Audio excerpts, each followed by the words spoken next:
So I graduated from Australia. I studied engineering, majoring in chemical and metallurgical engineering. On my last year of study, I worked part-time at the research office as a research officer at JKMRC, and I continued working there after I graduated for another 3 years. And then I got offered a job at the mineral processing consultancy called AMEC. Worked there another 2 years, and in 2014 the crisis hit Australia, so I got to move. I got late because there's no projects in any consultancy. So yeah, I thought it was time to go back and help my family business, which is yeah. So it's basically it's a mineral processing. It's a quarry. It's a stone quarry is basically producing stones and sands and pebbles for construction, so buildings, roads, and everything.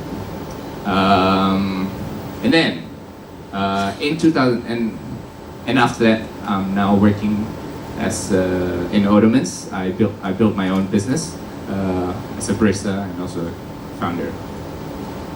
Yes. All right. So Ottomans was established in 2016, along with 3 other founders, friends and family.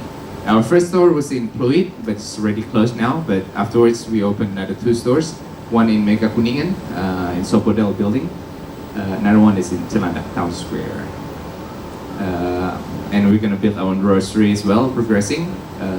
Roastery means roasting coffee, yeah.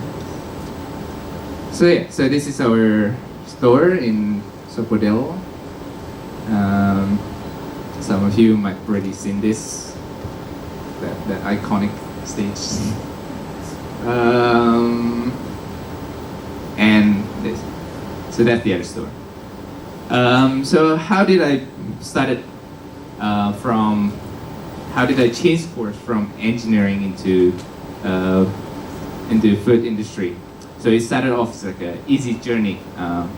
I went through my friend's house. He was a coffee connoisseur, and he would make coffee for me, and then I would try.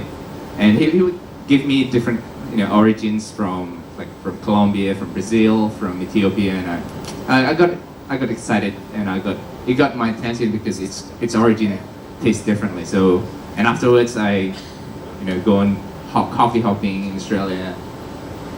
And yeah, before I know it, I bought my own coffee machines, make coffee at home.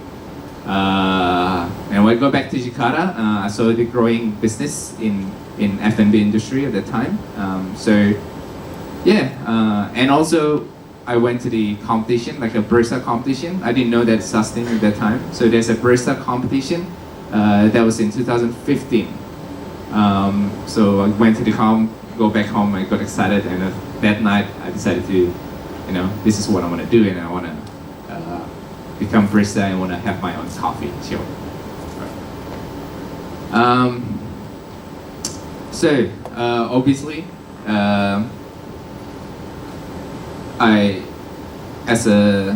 got a lot of pressure. So mostly from family and peers and relatives. So from family. So imagine this: my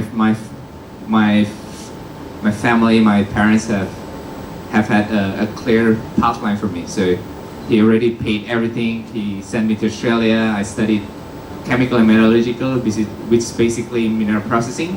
So they expected me to take over the job, but and it takes a lot of time and effort and money as well. And obviously, being a barista and open a cafe wouldn't be one of their. It's not something that they're excited.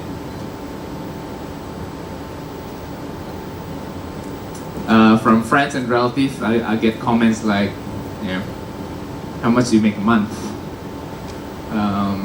Wasting your time and effort. It's a small business. What are you thinking?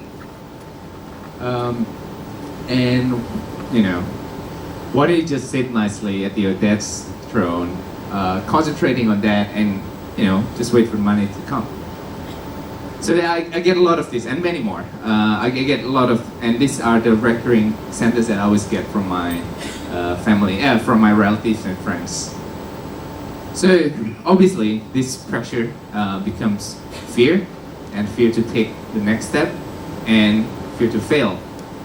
So how did I overcome that? So first for me is to have a time management plan. At the time I was still juggling between two jobs. First one is to help my parents with the business, and the other one is Ottomans. So I have to have a clear management plan so I can be successful in both areas, right? So with my dad's business, I have to be in office Monday to Friday from 9 to 5 or 6. But along that week, I would be on the side as well, working.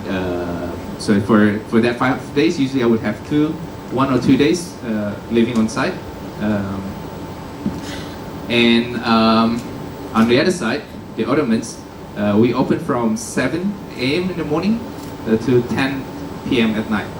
So what I gotta do is I gotta wake up at 6 o'clock, get ready, and 6:30 I'll be at the outlet, because we still have a small team, right? So I gotta be there and help the team. So I gotta prepare the outlet so it's ready to operate at 7. Includes everything, so cutting fruits, cutting everything, doing all the small things, mopping, taking up the chairs, cleaning up the tables.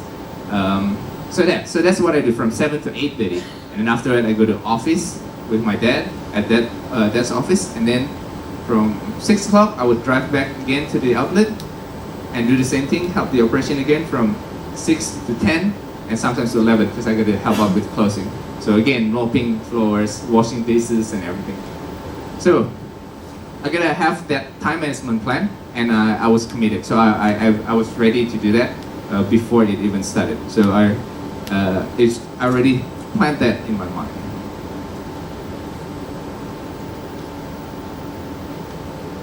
Be committed. So if people ask me, am I tired or was I tired at that time? Obviously I was tired. So I did that for 2 years non-stop, Monday to Sunday, every day. On Saturday and Sunday, when I'm not at my dad's office or there's nothing to do at that, I'll be at the outlet from morning to night. So I did that for the whole 2 years without any break. Was I tired? Obviously I was tired, but I live on a principle where I can't be lazy. See, if I become lazy, then I would be disrespectful for people who trust on me. So that's my mentality, and that kept me going forward and make sure that I committed to what I have committed before. See? It's the next one. Be a winner. Be a winner doesn't mean that you will always be number one, but having the mentality and the hunger to always making progress. The idea is, what can I do today so I can be a better person or better version of myself yesterday and moving forward. So I always have that mentality. For example, during my competition, so we have 2 regionals, right? West and East. So I was competing still in the West, so I can qualify for the national. So in that 2017, the regional I didn't do well. I was placed 12th out of 50, which is still okay. I still qualified for the national, but I was disappointed because I put a lot of time and effort to achieve my target, which is in the top 6, but I couldn't. But I didn't. So I was disappointed, but I wasn't discouraged. I know that I can do better, so I would dissect everything, starting from the coffee, my presentation, my workflow, really talk to the judges and find out what I did wrong so I can be better prepared for my nationals competition. So I did that. I put more time and more effort So in the national stage, I was lucky to win. It was quite surprising. I didn't plan to win. My aim was only in the top 6, but luckily I won. And because I won, I got to represent Indonesia in the world competition. So I remember clearly at that night, after all the celebration, got the title and everything, got back home, and I was thinking to myself, what can I do? What can I do better so I can compete in the world stage? You know, so having that mentality to always wanting to move forward and be a better person. So that was on my mind. So for the internet world stage, I prepared for 2 months. What I did was I dedicated 6 days a week and 10 hours a day doing countless experiments, all the details, starting from the water, the chemistry, the coffee, the roasting, and I did that for 10 hours a day non-stop. And a lot of time I forgot to have my meal because I was so concentrated in what I was doing. So, be a winner. Always having that mentality to always want to do the best in everything we do.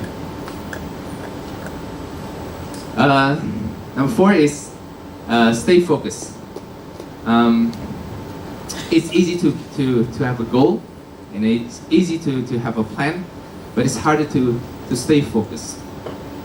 And a lot of time in this generation, it's easy for us to give up, and it's easy for me to give up as well. A lot of distraction, a lot of godaan, and a lot of like having just nice lifestyle, laying at home, do nothing, seeing Instagram, seeing what people do. A lot of godaan for me.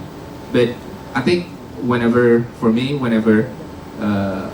I got distracted, I gotta remember to myself that I have responsibility to people who relies on me, and have to be strong for them, not to give up.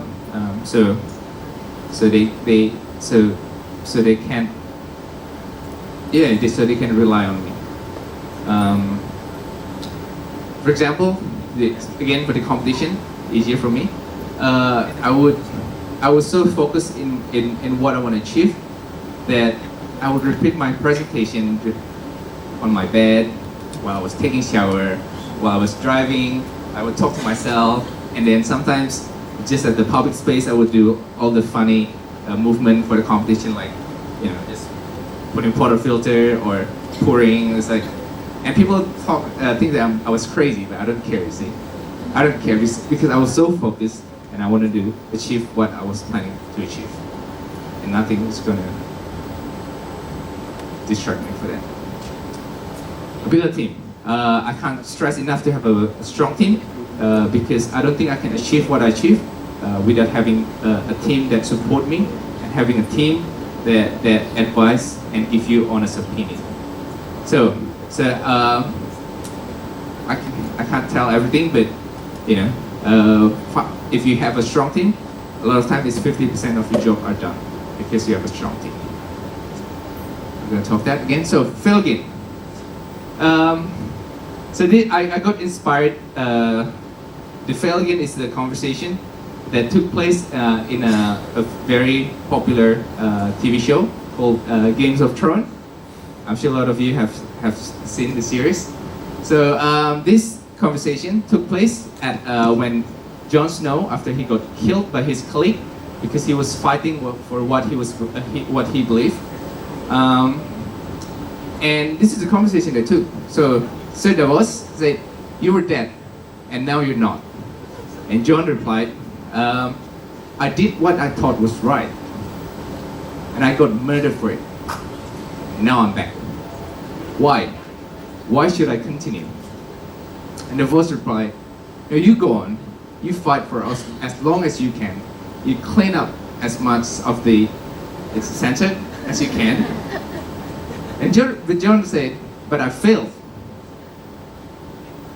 Davos replied, "Good, now go and fail again." So first point is that don't expect when you have a good plan or right plan that things will be easy. Jon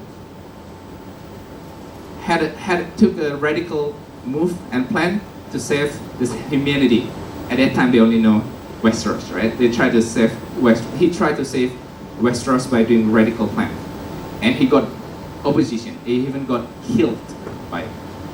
So it will be like us too. So when we have a good plan, some people, even those people who are close to us will try to play you down and try to kill your dream. So don't expect things to be smooth and easy. Now, second point is that at this point, John was about to give up, right? You have to understand that he just got killed and he was raised again, and there's nothing for him to fight again. He got a second chance. Why would I get killed again, right?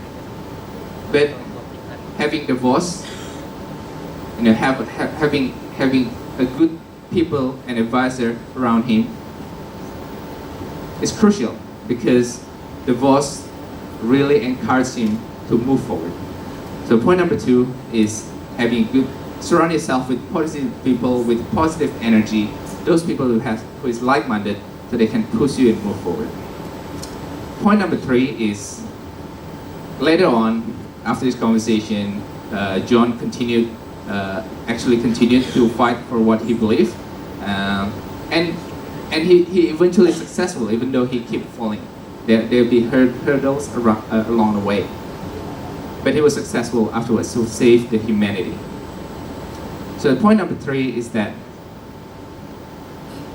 no matter what you achieve, no matter what you're gonna face when you try to achieve your dream, you're gonna fall a lot of time along the way. And for me, it doesn't matter how many times you fall. So what matters for me is how many times you stand up after you fall down. That's what counts. So friends, now go and fail again. Thank you.